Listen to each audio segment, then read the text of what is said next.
right, hello everyone, and welcome to episode 14 of IPNO from home. We're, of course, as always, live from the couch in my room. Today, we have a special guest. We have Seth Richter, who is the Environmental Projects Manager at IPNO. Hey, Seth, thanks for coming on. Hey, Welcome. thanks Seth. for having me. Morning, Seth. Morning. So, Seth, during this whole period, everyone's been working from home kind of for the first time, but due to your job, you've been working in the field, including these trips to kind of unique and interesting places that people might not even know Rutgers has. So can you tell us a little bit about the different locations that you've been to? Sure. So, as you guys have all been from home, I have not. We have unofficially, and I'm not 100% sure, but there's about 19 extension facilities that Rutgers has, and all of them have different. We have projects in North Jersey and South Jersey, towards the shore, towards the western side of New Jersey. And right now, I think I've counted that I'm working on about 7 different projects, including on campus. So the big ones now have a project going on. We're rebuilding a dam on the Adelphia farm as part of Monmouth County, their road reconstruction project. Now, I have a caveat to all this. So a lot of the projects that I work on are third-party projects. So for instance, if a third-party entity like a county, state, federal instrument is working on Rutgers land, I'm responsible to ensure that what Rutgers agreed to is actually being accomplished in the field. And so you mentioned that the dam project, right, in conjunction with Monmouth County. Could you talk a little bit more about that? Like, why are we doing that? Sure. So the county approached Rutgers, and I believe it started about 1988. No kidding. And up until about last year, it was just talk. And we eventually sold Monmouth County about 10 acres to improve a road that runs alongside the Adelphia farm. They wanted to extend it from a 2-lane road to a 4-lane road. And they had to buy about 10 acres of Rutgers land. And as part of that 10 acres, they had to come so close to one of our dams that we had to reconstruct the dam to accommodate the road. And my job is to make sure the dam still holds back the 4 acres of water that are upstream. And that water body, that impoundment, is critical to the farm because it supplies all their irrigation. Now, this is not your regular farm. It's a turf farm. And not only a turf farm, it produces about, and I had to check on this, it produces about $4 million a year for the university. How much it makes. It sells seed to all the big manufacturers of seed, and it makes the seed resilient to a number of climate issues, dryness, whatever. So it's really critical to SEBS's success, and the people who work there are globally recognized as being, experts in their field. So this is a big job, and they can't stop.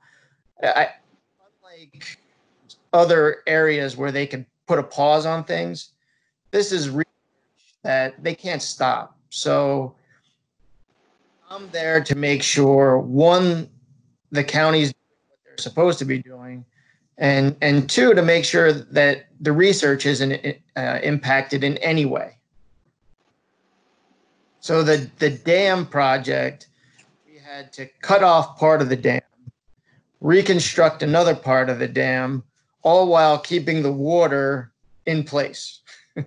Wow. So Seth, while we've been home, I mean, this situation has affected us all differently. I know you said that you're still out in the field, but I know there's a large, as you just said with the dam project, there's a large research component that's involved with your projects. How has this situation changed your workflow, or has it at all? Well, I can tell you that yes, it's been impacted. For me personally, because it's, you're driving, I'm an hour away from home or I'm 2 hours away from home. You sort of, before I would just drive and I would go there and everything's fine. If something happened, I know, okay, if I get hurt or whatever, I just go to the hospital. Now I have a little pause. Like if I'm going here, I have a plan just in case something happens, or you have to think about the what ifs as before I about it before. Right. And so, yeah, I think there's much more planning associated with it.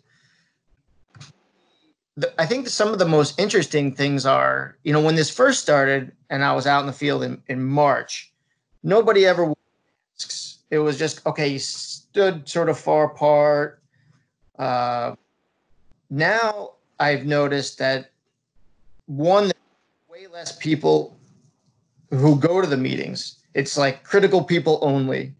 Right. Two, everybody's wearing masks, even the construction guys, and the hardcore construction guys were against it at first.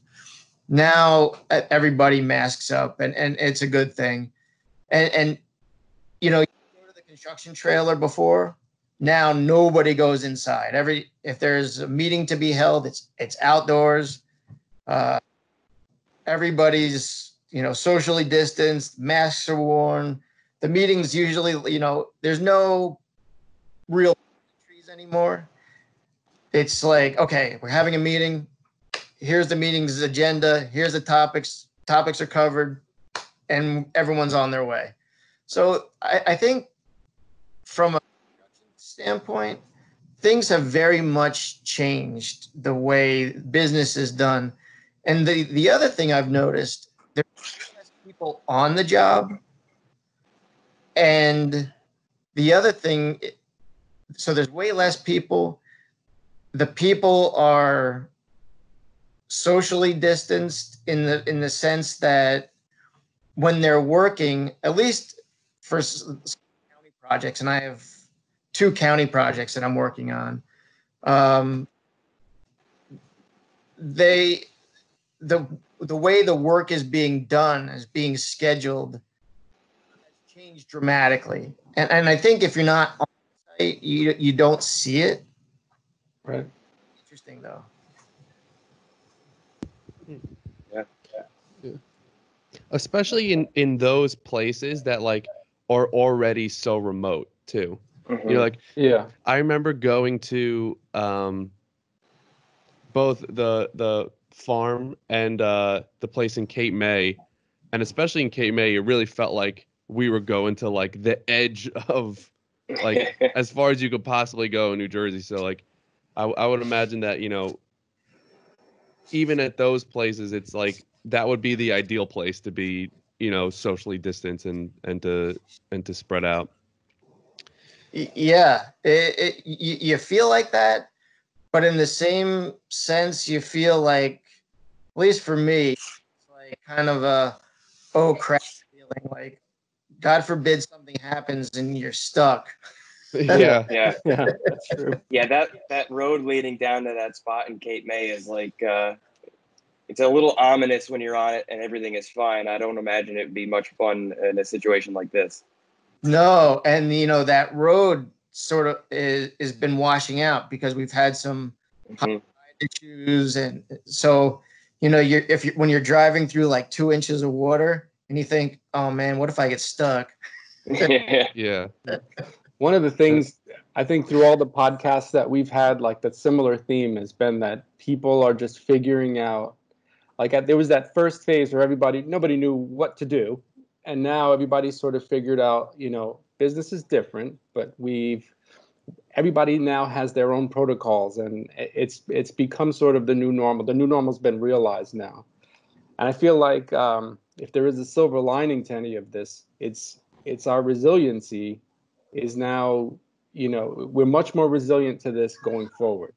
If this type of situation happens again, it isn't going to be a start from scratch scenario. It's going to be like, listen, this is what we did during the COVID situation, and it's going to be similar to that.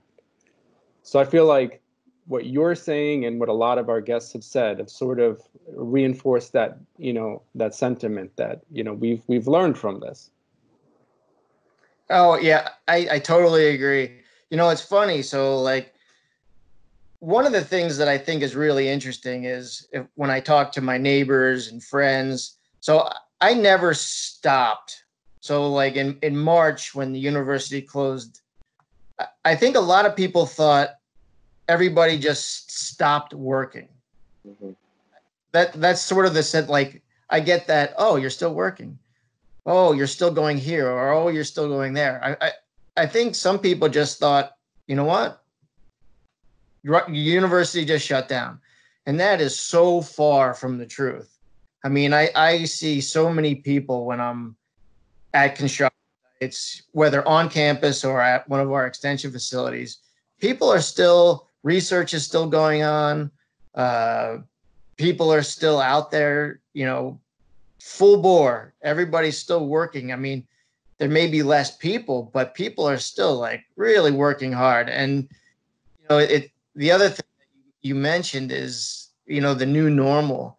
So over the last few months, I've noticed, it started, nobody wore masks and nobody was, everybody was sort of, it was business as usual. But, that was March, April, May, and then sort of people started changing the way they did business. Instead of having a meeting with 10 people, now it's down to 4 or 5. There's rarely a meeting I go to, and it's always outside. People are always standing apart from each other.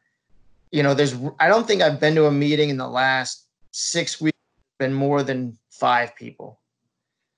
So I think that at least where I go, people are really cognizant of who goes to the meeting, how the meeting's set up, and plan the meetings, which I think is really good to spend as less time as possible in the meeting, and then everybody goes their separate way and does their separate things. So I think you're 100% right on, this is the new normal.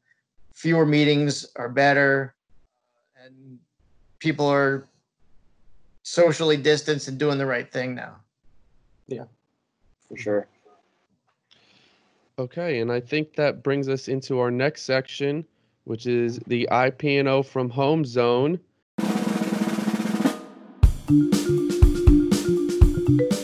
Which is a 3-round trivia.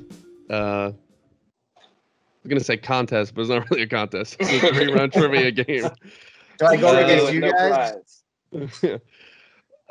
Okay, so the topic for today is about engineering, so things like monuments, buildings, bridges, and we have a few questions, and we'll see how you do.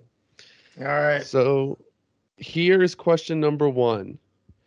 It's been said that although the skyscraper was born in the United States, it has been raised in Asia, where the top 5 tallest buildings in the world now reside. Which one of these 4 buildings does not make that list? All right, I hope I'm going to pronounce these all right. Is it A, the Guangzhou CTF Finance Center in China? B, the Lotte World Tower in South Korea? C, the Burj Khalifa in Dubai? Or D, the Shanghai Tower in Dubai? I can repeat those 2 if you need. That doesn't make the list? I think it's of the top 5. Which one? I think it's the one in South Korea. No, so the right answer is A, the Guangzhou CTF Finance Center in China. It's a hard one. That one's actually That was- the 7th tallest. I knew the ones in Dubai were that one of them's the tallest building in the world. The Burj Yeah. Khalifa, yeah. That was an impossible question. Hopefully this one's a little bit easier. Okay, good. And here we go. Manhattan Island is connected to other landmasses via 21 bridges and 15 tunnels. Which one of these structures is not one of them? Is it the Williamsburg Bridge? Is it Hellgate Bridge?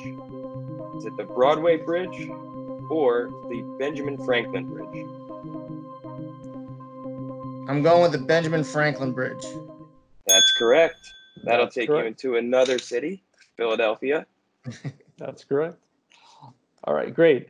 So, Seth, no building in Washington, D.C. is allowed to be taller than this monument. Is it the Washington Monument, the Lincoln Memorial, the White House, or the Peace Monument? It's the Washington Monument. Absolutely go. correct. 2 out of 3. A Not solid 2 out of 3. A solid 2 out of 3. With an asterisk because question 1 was an absolute crusher. Yeah, I honestly think you went 2 out of 2 and you missed the bonus question, if you ask me. All right, I'll take it. Well done, Seth. Thank you. Okay, well then I think that wraps up the episode. Seth, we want to thank you for coming on, and we'll give you the last word. I just thank you for having us, and very nice job with the podcast. They're very entertaining. I appreciate being on. Thank you, Seth. Thank Thanks, you. Seth. All right, guys, take care. Take care.